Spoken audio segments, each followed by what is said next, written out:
Hello students, हम करेंगे class 11 chemistry first chapter some basic concepts of chemistry और laws of chemical combination हमारा चल रहा है। चलिए कंटिन्यू हम लोग करते हैं। तो हमारा नेक्स्ट जो लॉ हम लोग करने वाले हैं that is law of reciprocal proportions. ये वाला जो लॉ है ये आपकी एनसीईआरटी में नहीं है। वहां पे लॉ ऑफ मल्टीपल प्रोपोर्शंस तो है लेकिन लॉ ऑफ रेसिप्रोकल प्रोपोर्शंस नहीं है, तो इसीलिए ये हम लोग डन कर रहे हैं फ्रॉम प्रदीप। और वैसे भी लॉज की जो डेफिनेशन है वो प्रदीप के ही हम लोग डन कर रहे हैं। तो इस लॉ की स्टेटमेंट क्या है? The ratio of masses of two elements A and B which combine separately with a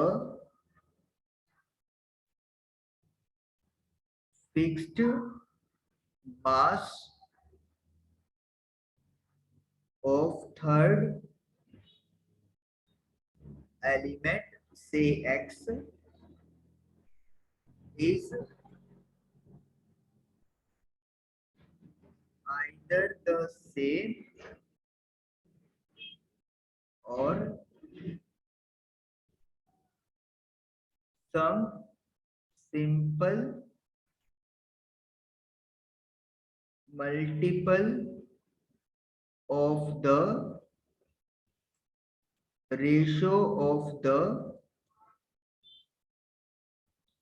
masses in which A and B combine directly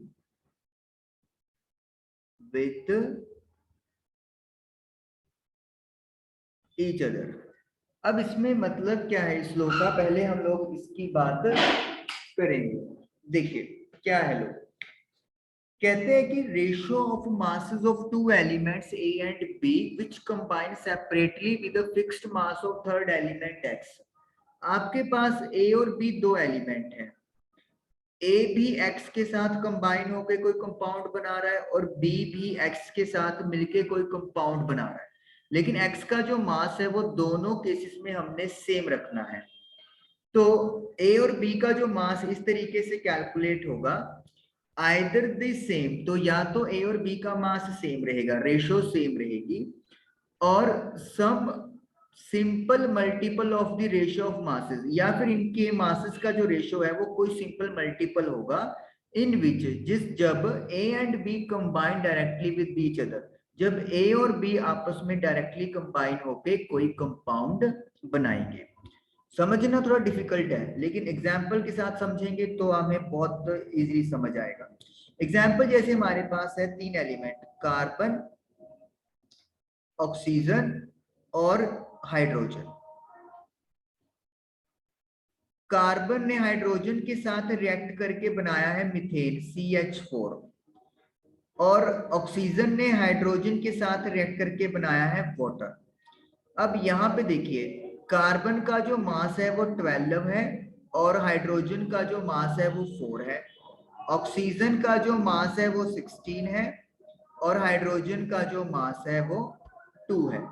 हमने अभी बात की कि ए और बी, तो यानी कि यहाँ पे कार्बन एलिमेंट ए हो गया और ऑक्सीजन यहाँ पर एलिमेंट बी हो गया, और जो सी एलिमेंट है वो यहाँ पर हाइड्रोजन हो गया है, तो यानी कि हाइड्रोजन यहाँ पे सी एलिमेंट का काम करेगा।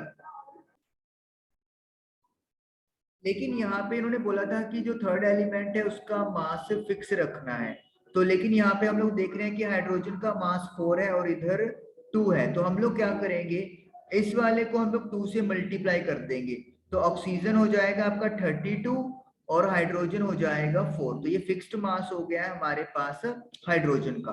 तो अब देखिए कार्बन का मास कितना है 12, तो इधर 12 लिख लेते हैं, और ऑक्सीजन का मास है 32। तो जब आप 12/32 करेंगे तो we will get a ratio that is 3:8। तो हमारे पास 3:8 आ गया। अब कार्बन और ऑक्सीजन को डायरेक्टली कंबाइन करना है, तो कार्बन और ऑक्सीजन को कंबाइन करेंगे तो हमें पता है कार्बन डाइऑक्साइड बनता है। तो जब आप कार्बन डाइऑक्साइड की बात करेंगे तो कार्बन का मास है 12, ऑक्सीजन का 16 होता है, तो 16 इंटू 2 32। तो जो इनका रेशियो आएगा वो अगेन क्या आ रहा है आपके पास 3/8 आ रहा है। तो देखो बिल्कुल इक्वल आ गया, और उन्होंने यही बोला था कि या तो रेशियो सेम आएगा या फिर कोई सिंपल मल्टीपल बन जाएगा रेशियो का जब ए और बी डायरेक्टली कंबाइन होंगे। तो यही है आप लोगों का law of reciprocal proportion. Okay, अब आप लोग एक और एग्जांपल यहाँ पर हम लोग लेंगे, ठीक है, ताकि आप लोग को और ज्यादा अच्छे से क्लियर हो जाए। चलिए ये सारा आप क्लियर कर देते हैं। तो हम लोगों के पास जो नेक्स्ट एग्जांपल है वो हम लोग लेने वाले हैं हाइड्रोजन, सल्फर और ऑक्सीजन की।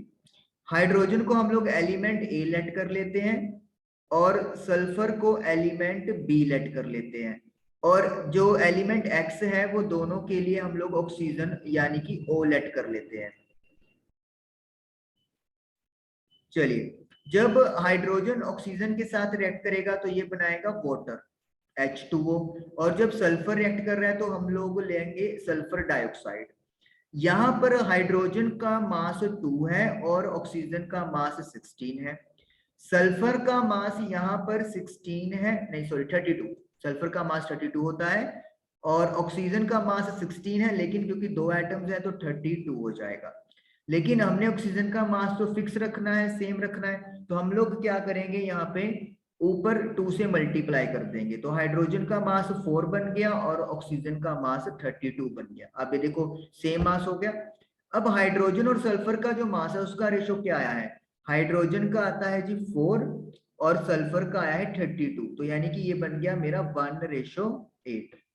अब हाइड्रोजन और सल्फर को मैं डायरेक्टली कंबाइन करूंगा तो ये बनेगा hydrogen sulphide that is H2S। Hydrogen का मास है 2 और सल्फर का मास है 32, तो ये आपके पास बन गया 1:16। जो प्रीवियस रेशियो थी वो आई थी मेरी 1/8, और जो अब वाली रेशियो आई है वो आई है 1/16। क्या 1/8 को अगर मैं 1/2 से मल्टीप्लाई करूं तो क्या ये 1/16 नहीं बनेगा, बिल्कुल बनेगा। तो इन्होंने यही तो बोला है कि some simple multiple of ratio, की किसी सिंपल नंबर से जब मल्टीप्लाई करेंगे तो वो सेम रेशियो बन जाएगा जब ए और बी डायरेक्टली एक दूसरे के साथ कंबाइन करेंगे। तो इस तरीके से हम लोग लॉ ऑफ रेसिप्रोकल प्रोपोर्शन को कैलकुलेट करते हैं। चलिए अब हम लोग करते हैं नेक्स्ट लॉ, इसको अपन करते हैं क्लियर। नेक्स्ट लॉ हमारे पास है गे लुजैक्स लॉ।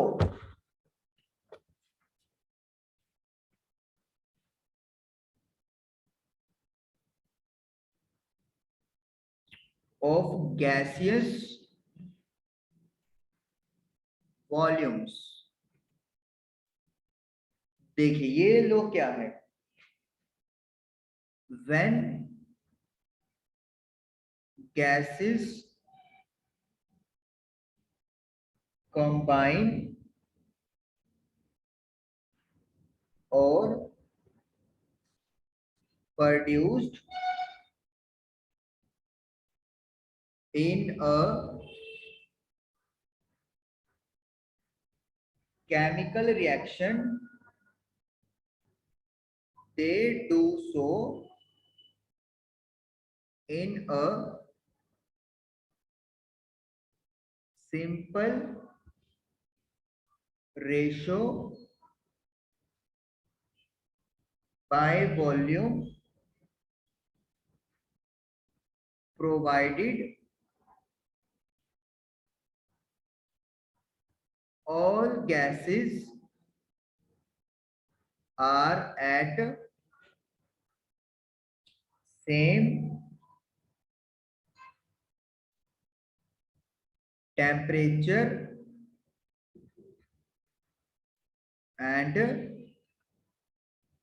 प्रेशर। जब गैसेस कंबाइन होती हैं या फिर प्रोड्यूस्ड होती है एक केमिकल रिएक्शन में, वो कहता है सिंपल रेशो में उनका जो रिजल्ट होता है वो मिलता है बाय वॉल्यूम, वॉल्यूम की टर्म्स में। लेकिन होना क्या चाहिए, जो सभी गैसेस हैं उनका टेम्परेचर और प्रेशर सेम रहना चाहिए। तो ये ऑब्जर्व किया था गे-लुजैक्स लॉ ने। एग्जाम्पल के लिए इन्होंने हमारे पास एग्जाम्पल दी हुई है कि अगर हम लोग हाइड्रोजन और ऑक्सीजन को कंबाइन करते हैं, हाइड्रोजन का जो मास है वो 100 ml और ऑक्सीजन का जो मास है दैट इज 50 ml अगर हम लोग लेते हैं, तो जो हमारे पास वाटर बनेगा, क्योंकि सेम स्टेट होनी चाहिए तो वेपर बनेगा, मतलब गैस की फॉर्म में मिलेगा, तो उसका वॉल्यूम हमें कितना मिल रहा है, 100 ml मिलेगा। तो अगर हम लोग वॉल्यूम का जो रेशो वहां पे देखेंगे तो आपके पास क्या रेशो बन रहा है, हाइड्रोजन और ऑक्सीजन का जो रेशो है वो 100:50 यानी कि 2:1 बन रहा है। और यही इन्होंने हम लोगों को बताया है। अगर हम लोग यहाँ पे किसी भी मतलब तीनों का अगर अपन रेशो कैलकुलेट करें 100:50:100, still we will get a simple ratio 2:1:2। तो इसका मतलब ये क्या चीज हो गया कि ये जैसे हमने सेकंड लॉ पढ़ा था ना, लॉ ऑफ कांस्टेंट प्रोपोर्शन, वहां पे बाय मास था, और यहाँ पे क्या रूल है, यहाँ पे बाय वॉल्यूम आप लोगों का बन गया। इसी तरीके से जैसे कि हमारे पास एक और मैं आपको एग्जांपल दे देता हूँ बुक में से।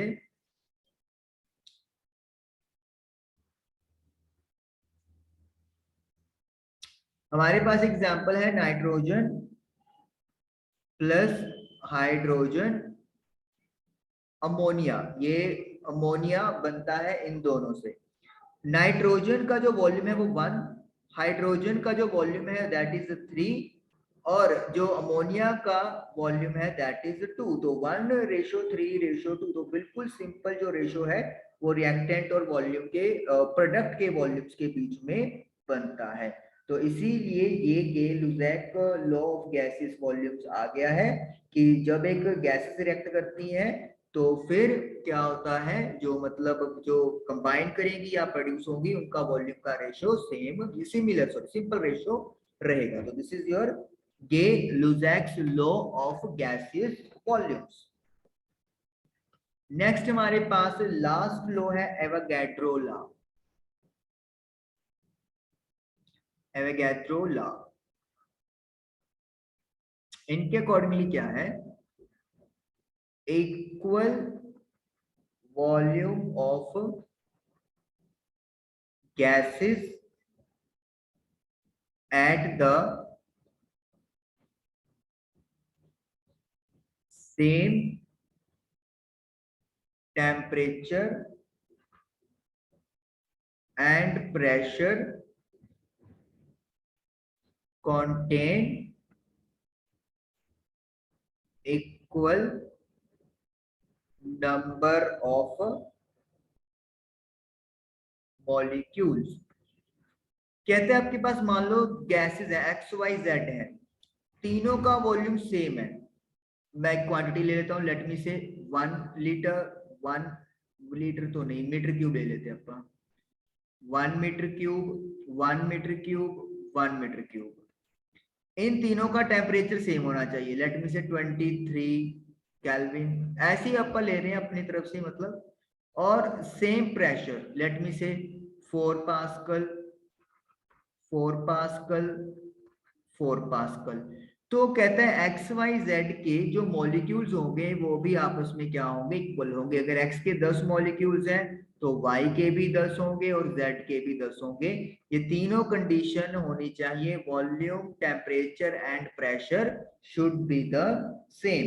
तो ये हमें बताया है एवोगैड्रो लॉ ने।